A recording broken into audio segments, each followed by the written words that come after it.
राधा राधा। मित्रों, हिंदू धर्म में गाय को माता का स्थान प्राप्त है और हर घर में गौ माता के लिए पहली रोटी निकाल ली जाती है, क्योंकि गौ माता का जन्म मानव जाति के कल्याण के लिए ही हुआ है। वेदों और पुराणों के अनुसार हिंदू धर्म में 33 कोटि देवी देवता हैं और ये सभी देवी देवता गाय में ही निवास करते हैं। लेकिन फिर ऐसा क्या हुआ जो माता पार्वती ने गायों को और गायों ने समस्त स्त्री जाति को ही श्राप दे डाला? मित्रों, ये कहानी सतयुग के एक परिवार नरोत्तम, उसकी पत्नी सुजाता और उनकी गाय मोती की है। एक बार भगवान शिव और माता पार्वती पृथ्वीलोक में विचरण कर रहे थे। उसी समय शिव जी के मन में माता पार्वती को परेशान करने की योजना आई और उन्होंने पार्वती माँ से कहा, हे देवी, मुझे मेरे एक भक्त से मिलने जाना है। जब तक मैं उसके पास से आता हूँ, आप यहीं पर मेरी प्रतीक्षा कीजिए। और इतना कहकर भोलेनाथ वहाँ से चले गए। माता पार्वती उनकी प्रतीक्षा करने लगी। मित्रों, उसी दिन तीज व्रत का भी त्योहार था और जब काफी समय तक भगवान शिव वहाँ पर वापस नहीं लौटे तो व्रत खंडित होने के भय से माता पार्वती ने जंगल में ही रेत से शिवलिंग का निर्माण किया और पूरे विधि विधान से भगवान शिव की उपासना करने लगी। हालांकि भगवान शिव अपने सूक्ष्म रूप में वहाँ पर उपस्थित थे और माता पार्वती के पूजा उपवास को देख रहे थे, परंतु पूरी रात भोलेनाथ माता पार्वती की परीक्षा लेते रहे। अगली सुबह नरोत्तम अपनी गाय को चराने के लिए जंगल में गया और उसे जंगल में चरने के लिए छोड़ दिया। गाय चरते हुए उसी स्थान पर पहुंच गई जहां माता पार्वती ने भोलेनाथ की पूजा की थी। भोलेनाथ अभी तक वापस नहीं आए थे। तब माता पार्वती ने पूरे विधि विधान से शिवलिंग की पुनः पूजा की और रेत से बने शिवलिंग और पूजन सामग्री का विसर्जन कर दिया। इसके तुरंत बाद ही भोलेनाथ अपने असल रूप में वापस आ गए और माता पार्वती के पास आकर पूछा कि हे देवी, आपने तीज व्रत का उपवास क्यों नहीं किया? जिसपे माता पार्वती ने कहा, हे प्रभु, मैंने पूरी निष्ठा से उपवास और आपका पूजन किया है और अभी विसर्जन करके ही लौटी हूँ। जिसपे भगवान शिव ने कहा, मुझे तो पूजा के कोई चिन्ह नहीं दिख रहे हैं। यदि आपने पूजा की है तो अपनी पूजा के प्रमाण दीजिए। हालांकि माता पार्वती जानती थी कि भगवान शिव उन्हें सिर्फ परेशान कर रहे हैं, क्योंकि शिव तो कण कण में व्याप्त हैं, उन्हें सब पता होता है। और इसी वजह से माता पार्वती भी इस मजाक का पूरा आनंद ले रही थी। शिव जी की बात सुन माता पार्वती ने पास में ही घास चर रही गाय मोती की तरफ इशारा करके कहा, ये गाय मेरे पूजा की साक्षी है। मेरे पूजा के दौरान ये यहाँ पर उपस्थित थी। आप इस गाय से मेरी पूजा का प्रमाण ले सकते हैं। तब शिव जी ने गाय से पूछा, क्या पार्वती ने पूजा की है? जिसपे गाय ने कहा, प्रभु, मैंने तो पार्वती को पूजा करते हुए नहीं देखा।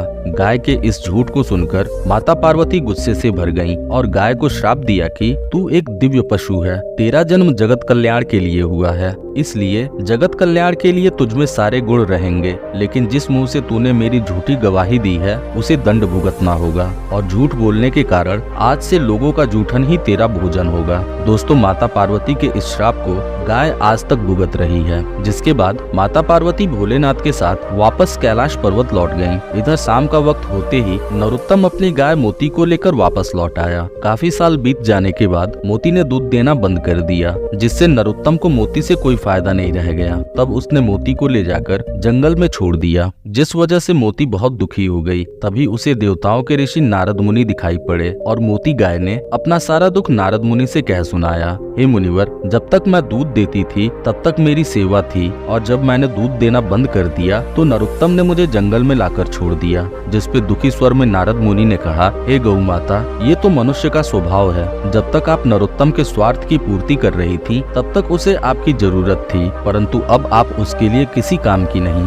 गाय को दुखी देखकर नारद मुनि ने उसे आशीर्वाद दिया कि आप चिंता ना करें, आप पहले की तरह स्वस्थ होकर दूध देना शुरू कर देंगे। जिसके बाद नारद मुनि वहाँ से चले गए। इसके कुछ महीनों बाद ही वो गाय गर्भवती हो जाती है। एक दिन जब वो गाय जंगल में चर रही होती है तो एक महिला जो जंगल में लकड़ियाँ चुन रही थी वो उस गाय को देखती है तो उसके मन में लालच भर जाता है। वो सोचती है कि जब इस गाय का बच्चा हो जाएगा तब ये गाय दूध देने लगेगी और इसका तो कोई मालिक भी नहीं है। तब मैं इसे अपने साथ ले जाऊंगी और इसका दूध बेचकर खूब पैसे कमाऊंगी। धीरे धीरे समय बीता और वो दिन भी आ गया जब गाय का बच्चा पैदा होना था।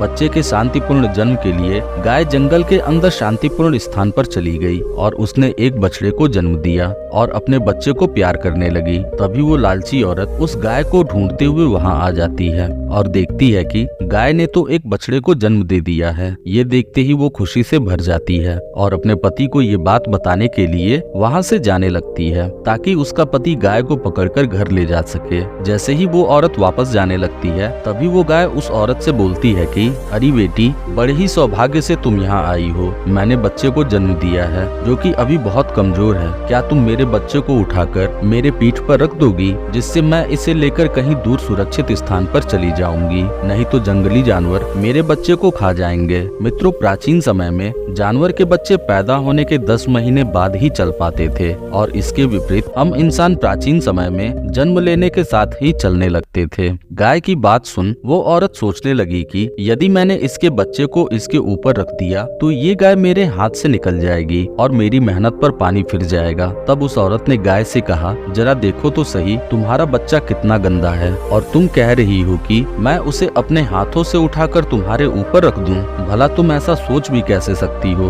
औरत के मुंह से अपने बच्चे के लिए ऐसी भाषा सुन के गाय माता क्रोध से भर गईं। पूरे नारी समाज को कोसते हुए श्राप दिया कि तुम्हें इस बात का घमंड है कि तुम्हारे बच्चे पैदा होते ही चलने लगते हैं और हमारे बच्चे 10 महीने बाद चलते हैं। तुमने मेरे जन्मे हुए बच्चे का बहुत ही मजाक उड़ाया, इसलिए मैं पूरे नारी समाज को ये श्राप देती हूँ कि आज से तुम्हारे बच्चे जन्म लेने के 10 महीने बाद ही चलना शुरू करेंगे। इन 10 महीने तक वो किसी के सहारे से ही चल सकेंगे और आज के बाद सभी जानवर के बच्चे पैदा होने के बाद ही दौड़ना शुरू कर देंगे। और इस श्राप के बाद से ही सब कुछ एकदम उल्टा हो गया और जन्म लेते ही चलने वाले इंसान अब 10 महीनों तक गोद में ही रहते हैं। वहीं किसी भी जानवर के बच्चे जन्म लेने के साथ ही चलने लगते हैं। दोस्तों, सुखदेव जी महाराज और वेद व्यास जी इसके सबसे प्रमुख उदाहरण हैं, जो जन्म लेने के साथ ही चलने लगे थे। सतयुग में गौ माता द्वारा दिया हुआ ये श्राप आज कलयुग में भी फलीभूत होता दिखाई देता है। दोस्तों, गाय को कभी भी एक सामान्य पशु नहीं समझना चाहिए, क्योंकि गाय एक ऐसा पशु है जिसका जन्म ही मानव जीवन के कल्याण के लिए हुआ है। दोस्तों, गौ सेवा करने वाला व्यक्ति कभी दरिद्र नहीं होता है, न ही उसे कभी अकाल मृत्यु आती है। यदि आप गाय पाल नहीं सकते हैं तो रोज अपने दरवाजे पर आने वाली गाय की सेवा जरूर करें। उन्हें रोटी अवश्य पवावें। अगर कुछ खाने को न हो तो उन्हें जल ही पिलावें। इस तरह आप भी गौ सेवा का सुख प्राप्त कर सकते हैं। किसी भी जीव की सेवा करना भगवान की सेवा करने से ज्यादा बढ़कर है। तो दोस्तों, आज की कहानी में इतना ही। उम्मीद है कि कहानी आपको जरूर पसंद आई होगी। ऐसी ही और रोचक जानकारी के लिए सब्सक्राइब करें हमारा YouTube चैनल धर्मकोट टीवी। मिलते हैं फिर अगली वीडियो में एक और रोचक प्रसंग के साथ। तब तक के लिए राधा राधा।